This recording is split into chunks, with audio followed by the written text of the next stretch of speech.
Good morning. आज मार्गशीर्ष मास की पूर्णिमा है और इस बार विशेष संयोग लेकर आई है।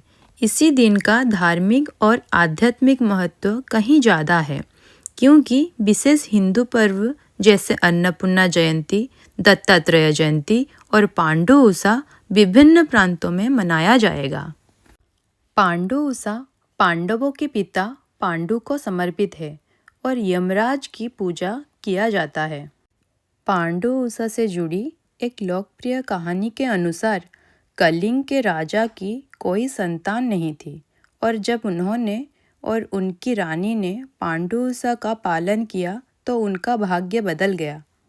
और माना जाता है कि इस दिन आदिशक्ति माता पार्वती का स्वरूप लेकर माँ अन्नपूर्णा का अवतरण हुआ था। माना जाता है कि माँ अन्नपूर्णा के आशीर्वाद से साधक का धन और अन्न का भंडार सदैव भरा रहता है।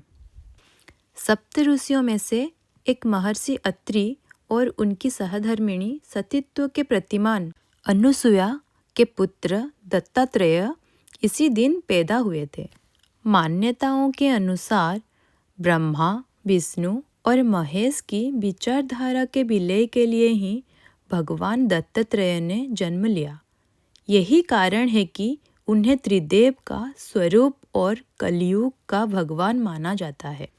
उनकी पूजा करने से व्यक्ति को पितृदोष से मुक्ति मिलती है। हमारे पुराण देवी देवताओं की चमत्कारिक घटनाओं से भरे हुए हैं। हिंदू धर्म में असंख्य देवों का वर्णन है, इसलिए इनसे जुड़ी घटनाओं की संख्या भी बहुत अधिक है। धन्यवाद। Good morning. आज मार्गशीर्ष मास की पूर्णिमा है और इस बार विशेष संयोग लेकर आई है। इसी दिन का धार्मिक और आध्यात्मिक महत्व कहीं ज़्यादा है, क्योंकि विशेष हिंदू पर्व जैसे अन्नपूर्णा जयंती, दत्तात्रेय जयंती और पांडु उषा विभिन्न प्रांतों में मनाया जाएगा। पांडु उषा पांडवों के पिता पांडु को समर्पित है और यमराज की पूजा किया जाता है। पांडु उषा से जुड़ी एक लोकप्रिय कहानी के अनुसार कलिंग के राजा की कोई संतान नहीं थी और जब उन्होंने और उनकी रानी ने पांडु उषा का पालन किया तो उनका भाग्य बदल गया। और माना जाता है कि इस दिन आदिशक्ति माता पार्वती का स्वरूप लेकर माँ अन्नपूर्णा का अवतरण हुआ था। माना जाता है कि माँ अन्नपूर्णा के आशीर्वाद से साधक का धन और अन्न का भंडार सदैव भरा रहता है। सप्त ऋषियों में से एक महर्षि अत्रि और उनकी सहधर्मिणी सतीत्व के प्रतिमान अनुसुया के पुत्र दत्तात्रेय इसी दिन पैदा हुए थे।